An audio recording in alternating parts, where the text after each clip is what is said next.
di samping kita harus memilih komunitas yang baik, kita juga harus menciptakan komunitas yang baik. Minimal keluarga kita.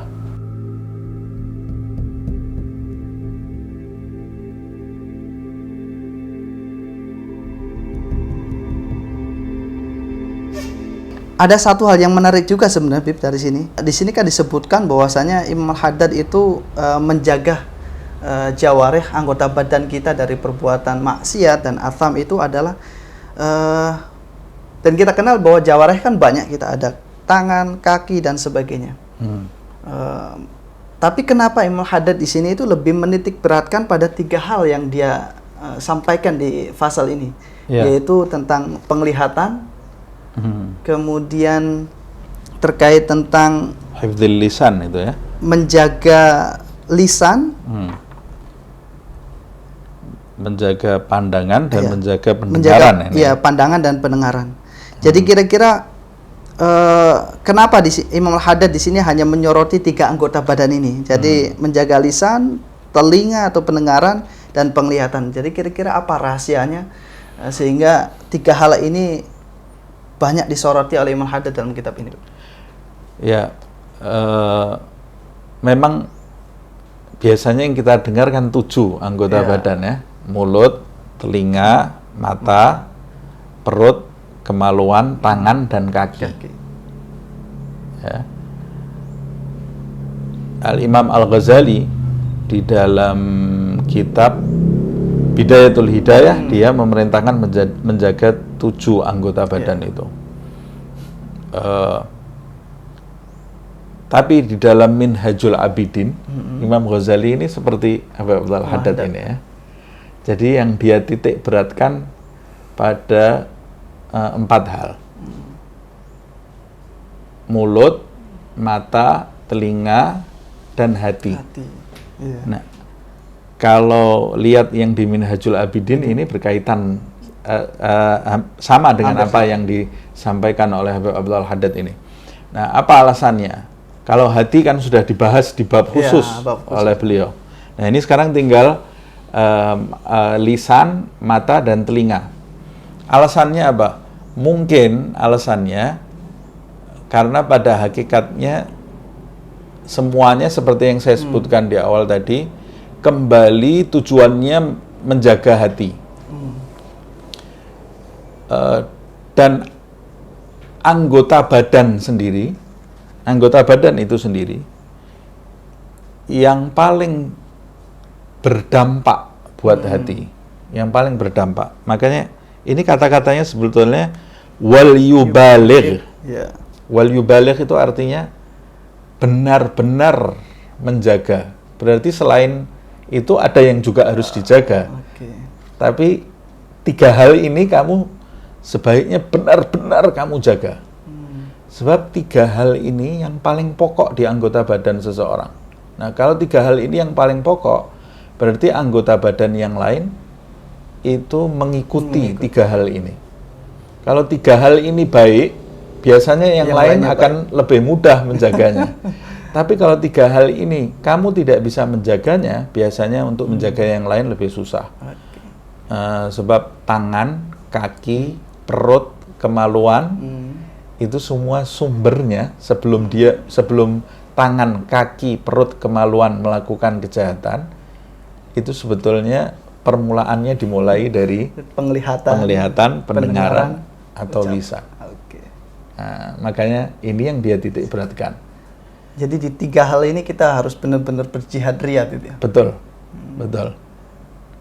Nah, anggota badan itu sendiri yang akan dihisab oleh Allah Subhanahu wa Ta'ala, itu kan yang kita memiliki ikhtiar di anggota badan itu. Yang kita tidak memiliki ikhtiar, yang tidak punya pilihan, itu tidak mungkin dihisab oleh Allah Subhanahu wa Ta'ala. Kenapa? Maksudnya? Yang memiliki ikhtiar, di badan kita ini, yang kita punya pilihan kan cuma 7 itu. Mata, telinga, mulut, tangan, kemaluan, perut, dan kaki. Yang lain-lain kita tidak punya. Seperti umpamanya jantung. Kita tidak punya pilihan, mau memberhentikan jantung tidak bisa. Darah akan terus mengalir di tubuh kita. Ginjal itu terus bekerja. Tapi kalau tangan, itu kita punya pilihan. Perut kita punya pilihan, bisa memilih memasukkan apa di perut kita atau menahan diri. Kaki juga begitu, mata juga begitu, mulut. Makanya ini yang dihisap karena kita memiliki pilihan di anggota badan ini. Nah, yang pokok lisan, mata, dan pendengaran. Lah kira-kira apalagi di era sekarang ya, era medsos dan sebagainya, kita banyak berinteraksi dengan lintas benua, lintas negara dan sebagainya. Kita bisa mudah melihat, membaca dan mendengar, bahkan membicarakan itu terkait sesuatu dengan mudah di era sekarang. Lah kira-kira bagaimana ya seorang murid menjaga lisan, menjaga penglihatan, menjaga pendengaran di saat luapan informasi itu begitu dahsyat di kehidupan kita. Bahkan kemungkinan besar kita tidak bisa menghindari realitas ini.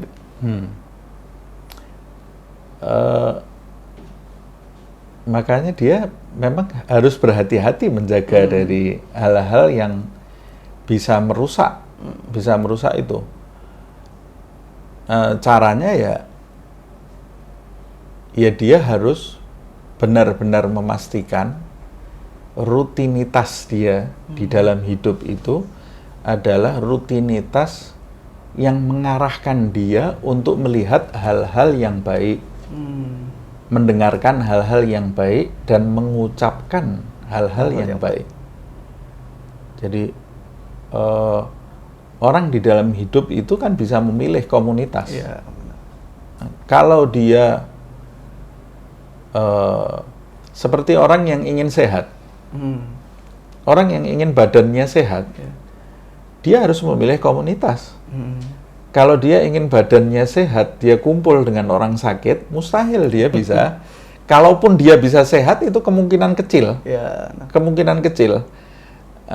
Kita kan harus menggunakan nalar juga. Nah, kalau kita kumpul dengan orang yang sakit, ya kemungkinan kecil kita itu bisa hidup sehat. Karena apalagi penyakitnya yang menular gitu ya. Nah, sama seperti itu.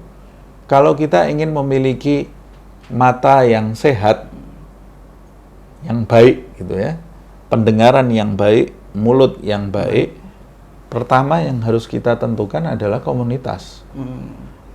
Bukan kita merasa lebih baik dari mereka, dari orang-orang yang berpenyakit gitu ya, karena kita sendiri juga berpenyakit mungkin. Tapi karena kita mau sehat, nah kita harus memilih komunitas yang bisa mendukung mata kita melihat hal-hal yang baik, pendengaran kita mendengarkan hal-hal yang baik, begitu juga lisan kita mengucapkan hal-hal yang baik. Jadi kita hidup di lingkungan yang baik sih kira-kira gitu, Bebe. Iya. Memilih lingkungan yang baik. Memilih lingkungan yang baik.